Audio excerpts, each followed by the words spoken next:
In the wake of the horrific school shootings in Parkland, FLA, President Trump has called repeatedly for building or reopening mental institutions.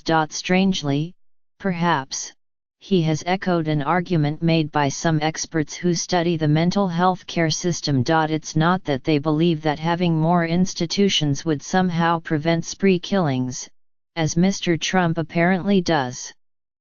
The majority of these murderers appear to be angry, antisocial individuals with access to guns whom the mental health system probably could not have spotted in advance. The proposal to bring back asylums in a modern, transparent form is very much alive for other reasons among some policy experts, psychiatrists, and bioethicists. But a modern incarnation does not impress advocates for people with mental disabilities, who want the very idea dead and buried, along with transorbital lobotomy, insulin shock therapy and other cruelties visited on people with mental disorders in times past.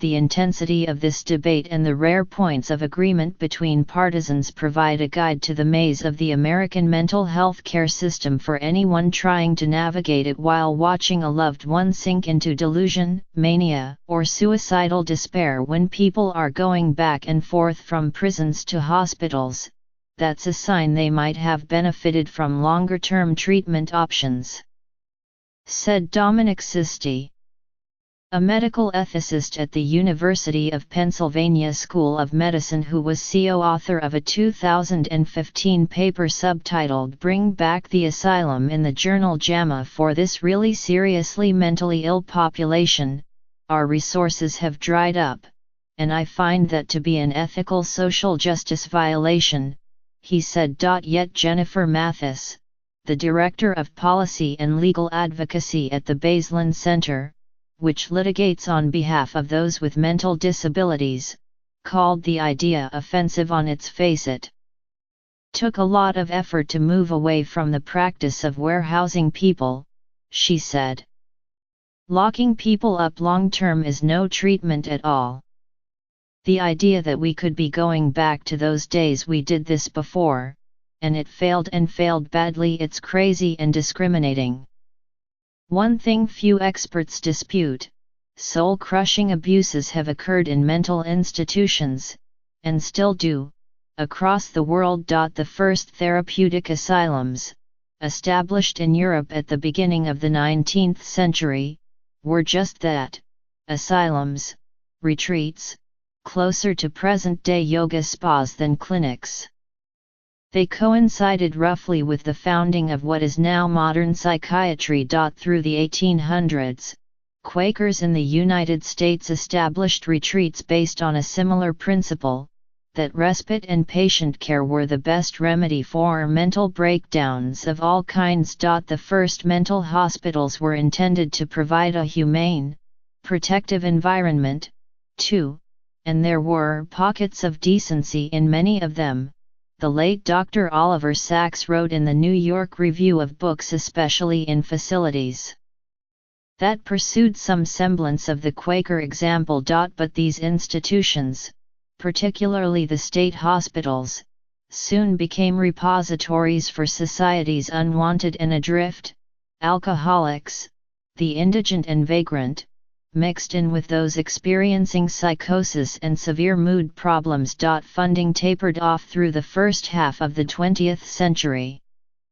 Staffs shrank, and in some facilities, a single doctor was responsible for hundreds of residents, who often lived in squalid, abusive, dangerous conditions. For many, there was no path out, nowhere else to go.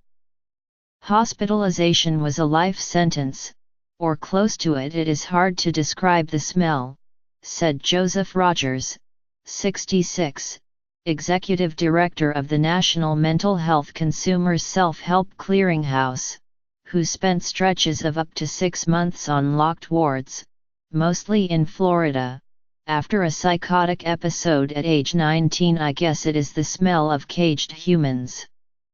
Someone once told me that part of the smell comes from the medication everyone is on. He added, "You're told when to go to bed, where to go, what to eat and when. They take all your freedom away, and in my eyes they're not placed where you get any help.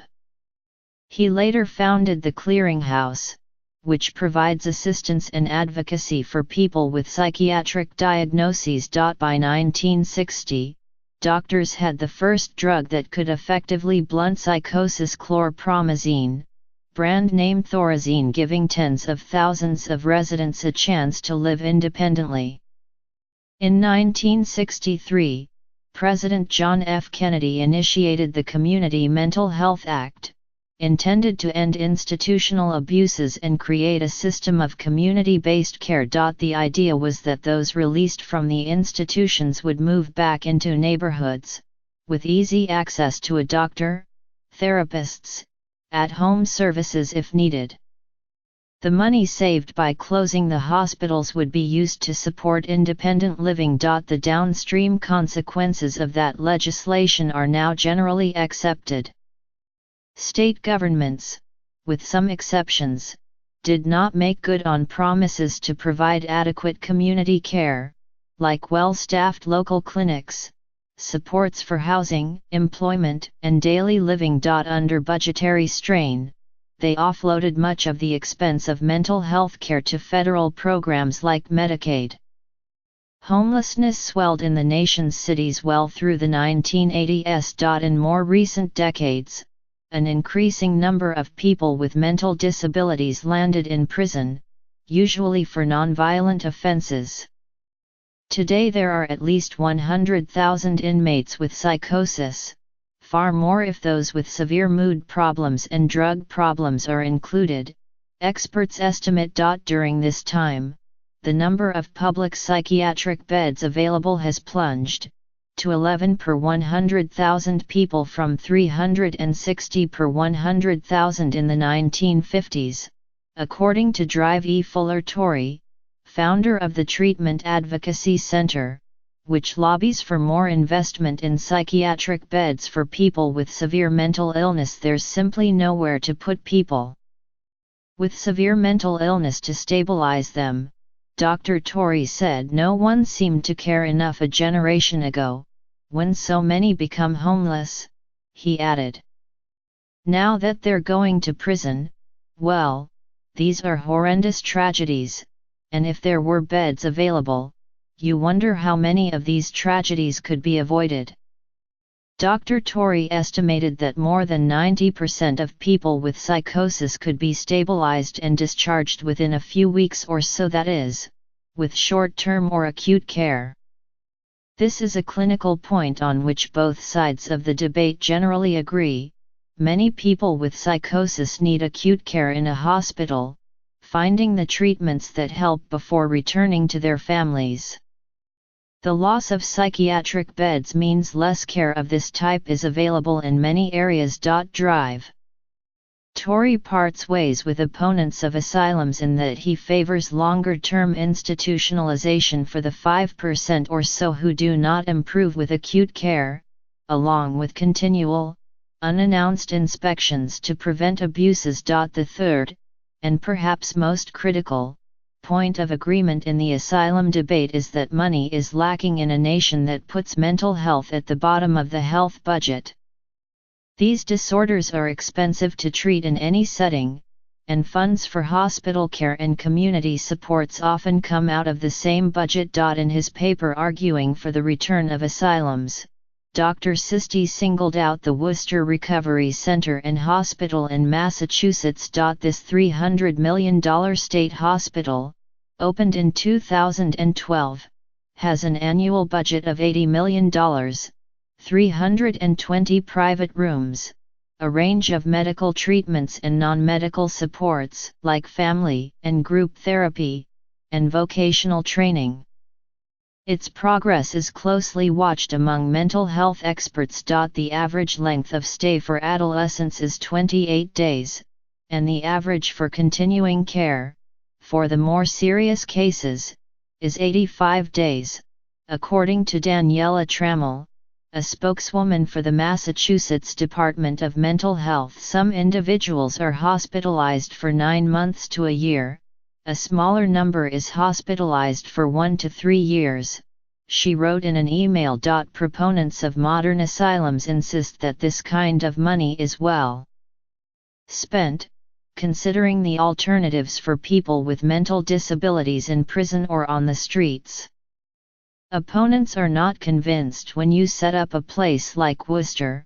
One issue is there are no eyes on, no one outside watching, and that becomes an invitation to abuse, said David J. Rothman, a historian at Columbia University.